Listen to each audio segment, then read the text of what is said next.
Mexico వైపు నుంచి పూర్తిగా వలసలు ఆగిపోయాయి సార్ ట్రంప్ వచ్చిన తర్వాత? చాలా మటుకు ఆగిపోయినండి. నేను అది ఒక 70 to 80% ఇల్లీగల్ వలసలు ఆగిపోయినాయి. అసలు ఇప్పుడు ఉన్న వాళ్ళే భయపడతాను కదండి. అక్కడ ఆ ఇల్లీగల్ ఉన్న వాళ్ళే భయపడతాను. వాళ్ళు అక్కడి నుంచి వీళ్ళు వచ్చి ఏం చేస్తారు? ఎందుకంటే చాలా భయం అన్నది క్రియేట్ చేసేటతోటి అతను అప్లికేషన్ అండి, నువ్వు చిన్న చిన్న నోటిఫికేషన్స్ వస్తున్నాయి, అవి ఓకే నీ వీసా రిజెక్ట్ అయిపోయింది, ఇగో నువ్వు సెల్ఫ్ రిపోర్ట్ చేసుకో, సెల్ఫ్ రిపోర్ట్ చేసానుకో అప్లికేషన్ ఉంది, అలా మాకు ఇన్ఫార్మ్ చెయ్యని చెప్తాను వాడు. అట్లా ఇంత బెదిరిచుడు జనాలు భయపడతాను. ఇల్లీగల్గా ఉన్నవాళ్ళు ఒక్కనికి వస్తే మొదలు కొన్ని అయితే ఎట్లున్నాయంటే ప్రొవిజన్స్ అవి యాక్చువల్గా అతని వీసా రివోక్ అయినా కూడా అతను లీగల్గా యూఎస్లో ఉండవచ్చు. అతను ఆ ఈమెయిల్ ఏమంటారు, నువ్వు మొత్తం సెల్ఫ్ రిపోర్ట్ కామని చెప్పేసేస్తాను వాళ్ళకు. ఆ ఈమెయిల్ నిన్ననే చూసిన ఫస్ట్ ప్యానిక్ క్రియేట్ చేస్తాను వాళ్ళు. దాంతో అంటే స్పెషల్లీ ఎవరైతే ఇల్లీగల్గా ఉన్నారో వాళ్ళు ప్యాక్ చేసుకుని వెళ్ళిపోతున్నారు. ఇక కొత్తగా వచ్చడం అన్నది కొద్దిగా సెల్ఫ్ రిపోర్ట్స్ పెరిగాయా సార్? బాగా పెరిగినాడు సెల్ఫ్ రిపోర్ట్, చాలా పెరిగిపోయినాయి. సెల్ఫ్ రిపోర్ట్ వాళ్ళు ఏం చేయరండి, మీరు అన్లెస్ మీ మీద ఏమైనా మేజర్ క్రిమినల్ అలిగేషన్స్ ఉంటే తప్పితే మీరు ఒకవేళ ఫ్లైట్ టికెట్ తీసుకొని వాళ్ళు మీరు ఇల్లీగల్గా 5 ఏళ్ళ నుంచి మీరు ఇల్లీగల్ ఉన్నా అని తెలిసినా కూడా 10 ఏళ్ళు ఇల్లీగల్ వాళ్ళు ఏమన్నారు, ఇప్పుడు ఎట్లా పోతుండు, మళ్ళీ వాడిని పట్టుకొచ్చి నెల రోజులు తిండి పెట్టడం ఎందుకు, మళ్ళీ పంపించడం ఎందుకు, వదిలేస్తారు. పెరిగాయి చాలా. అసలు సెల్ఫ్ రిపోర్ట్స్ ఉండేవి కాదు కదా అసలు? ఉంటాయి కానీ మనకు అంత తెలియదు, అంటే అంత పబ్లిక్గా రాదు. ఇప్పుడు ఎక్కువైపోయినాయి, చాలా ఎక్కువైపోయినాయి సెల్ఫ్ రిపోర్ట్. సో వలసలాగే ఇల్లీగల్ వలసలు ఆగినాయి, సెల్ఫ్ రిపోర్ట్లు అనేది బాగా పెరిగిపోయినాయి. బట్ ఒక పక్క మెక్సికో కూడా వార్నింగ్ ఇస్తుంది కదా, మా పైన ఇవన్నీ వేస్తే మేము ఒక్క రోజులో అనుకుంటే మీ యాపిల్ ఫోన్లన్నీ ఆపేయగలం, మేము శాంసంగ్లు వాడగలం, ఇవి ఎట్లేదో మెక్సికో ప్రెసిడెంట్ మాట్లాడడం కూడా చూసా. అంటే ఇక మాట్లాడాలి కదండి. ఇప్పుడు ఎంత ట్రంప్ 100 మాట్లాడతాడు, ఒకళ్ళు వాళ్ళు మాట్లాడాలి కదా. మరి నువ్వే దేవుడు అన్నట్టు చేయరాదు కదా. వాళ్ళు కూడా ఇట్స్ రిపబ్లిక్ కంట్రీ, వాళ్ళ దేశం సపరేట్ రిపబ్లిక్ కంట్రీ. అది దాని అంత ఈజీగా వీడు మా ప్రభుత్వం అట్లా అనడానికి ఉండదు కదా. వాళ్ళు ఏదో మాట్లాడుతున్నారు. యాపిల్ వాళ్ళది పెద్ద చిన్న కంట్రీ కదా, వాళ్ళు యాపిల్ చేసిన పెద్ద మెక్సికో నుంచి మాకు వచ్చే ఇంపోర్ట్స్ చాలా ఉన్నాయి, వాటిని కంట్రోల్ చేస్తే చాలా కష్టం. బార్డర్ని ఆఫ్ చేస్తే కథమైనా వాళ్ళు. ఇప్పుడు ఇల్లీగల్ బార్డర్ని ఆఫ్ చేసినా కానీ లీగల్ బార్డర్ ఆఫ్ చేయలేదు కదా. ఏంటి ఇల్లీగల్ బార్డర్ని ఆపడానికి ఇప్పుడు ఈ వలసలు ఆగిపోయాయని చెప్తున్నారు కదా, మరి మెజారిటీ వలసలు ఆగిపోయాయని ఏం చేశాడు, ఏ కారణంతో ఆగాయి? ట్రంపే, భయంతో భయం. ఇంకోటి గోడ కట్టడం, మిలిటరీ పెట్టడం, ఇవన్నీ చెప్పారు కదా ఎలక్షన్ ముందు. మిలిటరీ తీసుకొచ్చిండండి, కొంత మిలిటరీని తీసుకొచ్చి పెట్టిండు. తర్వాత కొంత మిలిటరీ మెక్సికో తీసుకొచ్చి పెట్టింది. గోడలతో ఆగవండి, గోడలు వేస్ట్ అయ్యి ఉట్టినే పెట్టి కట్ చేయడానికి మిషన్ పట్టుకొస్తారు వాళ్ళు గోడలు కట్టడానికి. మేము 10 ఫీట్ల గోడ కడితే వాడు 12 ఫీట్ల నిచ్చెన ఎత్తుకొని వస్తాడు. మేము 20 ఫీట్ల గోడ కట్టుకొని 25 ఫీట్ల నిచ్చెన పట్టుకొని వస్తాడు. అది పెద్ద గోడలతో ఆగ కానీ ఓవరాల్ మెంటాలిటీ తోటి తర్వాత ఇటువంటి ప్రొవిజన్స్ మిలిటరీని తీసుకొచ్చి తర్వాత ఇంటర్నల్ ఎన్ఫోర్స్మెంట్. అక్కడి నుంచి ఎంటర్ అయిన తర్వాత కూడా లోపలికి వచ్చిన తర్వాత ఇంటర్నల్ ఎన్ఫోర్స్మెంట్ లేదు మాకు. ఇప్పుడు ఇంటర్నల్ ఎన్ఫోర్స్మెంట్ అనేది మొదలైంది కాబట్టి కొద్దిగా వలసలు చాలా మటుకు తగ్గిపోయినాయి.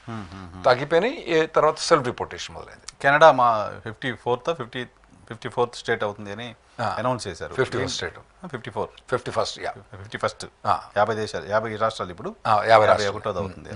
ఏంటది, దానికి సంబంధించి ఎంతవరకు వచ్చింది? అది కూడా డైలాగేనా? అది కూడా డైలాగ్ అంటే ట్రంప్ అన్నాడు, వాళ్ళు ఒప్పుకోవాలి కదండి. వాళ్ళు ఒప్పుకోకుండా డైరెక్ట్గా ప్రెసిడెంట్ ఎలా అనేస్తారు పక్క దేశాన్ని మా రాష్ట్రం అయిపోతుంది అని? అంటే అతను అన్నది ఏమంటే మా రాష్ట్రం అయిపోతుందని అనలే. అతను అన్నది ఏమంటే మాకు ఏవైతే టారిఫ్స్ ఉన్నాయో వాటి మీద డిస్కౌంట్ ఇవ్వమని చెప్తాడు. ట్రంప్ ఏమంటాడు, మీకు డిస్కౌంటే అవసరం లేదు, ఏ టారిఫ్ అన్ని తీసి పడేస్తా, మీరు మా 51 రాష్ట్రంగా జాయిన్ కాండి, మీకు టారిఫ్లే ఉండేవి, ఎటువంటి ప్రొవిజన్లు ఉండేవి. ఎందుకంటే ఒక రాష్ట్రం నుంచి ఇంకో రాష్ట్రానికి టారిఫ్లు ఉండే కదా, ఉండే కాబట్టి మీరు వచ్చి రాష్ట్రం జాయిన్ కావని అన్నాడు. వాళ్ళు దెట్పోన్నారు, అది వేరే విషయం.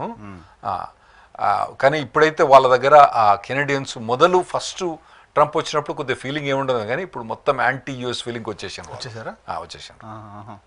వెరీ నైబర్ కంట్రీ కదండి, వెరీ నైబర్ కంట్రీ. మాకు వాళ్ళకున్న బార్డర్ మెక్సికో కన్నా చాలా పెద్ద బార్డర్ మాది. అటువైపు నుంచి వలసలు లేవు, అటువైపు నుంచి వలసలు ఉండేయండి. అసాలి ప్రదేశ్ నుంచి చాలా తక్కువ అండి. ఆడుండే పాపులేషన్ కూడా చాలా తక్కువ. అది ఎంత పాపులేషన్ అండి, మా టెక్సస్ తోటి ఈక్వల్ పాపులేషన్ వాళ్ళది. కంట్రీ మా యుఎస్కి అంత పెద్ద కంట్రీ. బట్ అంతా చలి ఉన్న కోల్డ్ కంట్రీ కదా, చలి. అయితే వాళ్ళు 100 మా యుఎస్ బార్డర్ 100 మైల్స్నే వాళ్ళ 90% పాపులేషన్ 100 మైల్స్నే ఉంటుందండి. ఓకే, బార్డర్లోనే ఉంటుంది. బార్డర్లోనే ఉంటుంది. బార్డర్ 100 మైల్స్నే వాళ్ళది మొత్తం 90% పాపులేషన్ వాళ్ళు అక్కడనే ఉంటారు వాళ్ళు. సో స్టూడెంట్స్కి సంబంధించిన వీసాలు ఇప్పుడు సీజన్ కదా, చాలా మంది అక్కడికి వెళ్ళడానికి ప్రయత్నం చేస్తున్నారు, కొంతమంది డ్రాప్ అయిపోతున్నారు ముందే. సో ఏంటి సార్ మీకు వస్తున్న క్వైరీస్ ఏంటి వీటికి సంబంధించి? ఏం లేదు, కొద్దిగా భయం ఉన్నది జనాలల్లో. ఇంకోటి ఏంటంటే మనం 1990s నుంచి కానీ 80s నుంచి కనుక చూసుకుంటే నెంబర్ ఆఫ్ స్టూడెంట్స్ చాలా పెరిగిపోయినారు, నెంబర్ ఆఫ్ H1Bs పెరిగిపోయినారు. తర్వాత కొద్దిగా సిస్టమ్ కూడా కొద్దిగా అబ్యూజ్ పెరిగిపోయింది మన దగ్గర నుంచి. So there is right now కొద్దిగా పాజ్ ఉన్నది, కంట్రోల్ ఉన్నది అని చెప్పుకోవచ్చు. కానీ ఇప్పుడు ఇప్పటికి కూడా యూఎస్లో మంచి అవకాశాలు ఉన్నాయి. H1B ఇప్పటికి కూడా ఉంది. మొన్ననే లాటరీ ఖతం అయిపోయి లాటరీ సెలెక్షన్ వచ్చేసింది. ఆ తర్వాత ఓపీటీ స్టెమెక్షన్ ద్వారా మనం ఇప్పుడు కూడా 3 years పని చేసుకోవచ్చు. ఆ తర్వాత H1 వస్తే మళ్ళీ కంటిన్యూ కావచ్చు. అయితే ఇదివరకు ఏంటంటే కష్టపడే వాళ్ళు పోయేవాళ్ళు. ఓకే, నేను అక్కడ పోయిన తర్వాత కష్టపడతా, మంచి చదువుకుంటా. ఇక ఈ మధ్యలో ఏమైందంటే అరే మా కొడుకు దేని వెనకన్నాడు, దీన్ని తీసుకుపోయి అమెరికా పడేద్దాం రా, అటువంటి వాళ్ళు మాత్రం ఇప్పుడు ఇక బంద్ అయిపోతారు.